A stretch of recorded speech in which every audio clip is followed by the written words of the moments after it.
राम राम शेतकरी मित्रांनो, पाहूयात काल भारतामधून बांगलादेशमध्ये किती कांदा एक्सपोर्ट झाला, तसेच त्या एक्सपोर्ट कांद्याला बॉर्डरवरती काय बाजारभाव निघाले, बाजारभावामध्ये काही बदल होते का, सविस्तरपणे याची माहिती आपण या व्हिडिओमध्ये जाणून घेणार आहोत। त्यासाठी मित्रांनो व्हिडिओ संपूर्ण पहा। तर मित्रांनो, काल गोजेडांगा बॉर्डर येथून 43 गाड्यांची एक्सपोर्ट ही भारतामधून बांगलादेशमध्ये झालेली आहे। तर बॅलन्समध्ये 17 गाड्या ह्या गोजेडांगा बॉर्डर येथे काल शिल्लक होत्या। तर मित्रांनो, मेंदीपूर बॉर्डर येथून 48 गाड्यांची एक्सपोर्ट ही काल झालेली आहे। तर 12 गाड्यांचा बॅलन्स काल मेंदीपूर बॉर्डर येथे होता।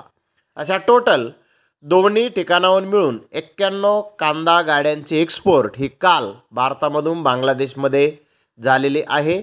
बाजारभाव जर पाहिले तर मध्य प्रदेश येथील कांदे 57 रुपयापासून 59 रुपये किलोपर्यंत मध्य प्रदेश येथील कांद्याला काल बॉर्डरवरती बाजारभाव निघाले।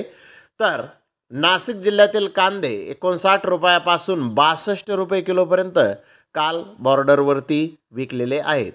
तर नगर जिल्ह्यातील कांदे 59 रुपयापासून 60 रुपये किलोपर्यंत बाजारभाव नगर जिल्ह्यातील कांद्याला काल बॉर्डरवरती निघालेला आहे। तर मित्रांनो, मागील बाजाराच्या तुलनेमध्ये काल बॉर्डरवरती कांद्याचे बाजारभाव हे स्थिर पाहण्यास मिळाले आहेत। तर धन्यवाद मित्रांनो, आपण माझा व्हिडिओ शेवटपर्यंत पाहिल्याबद्दल। व्हिडिओ आवडल्यास लाईक करा, शेअर करा।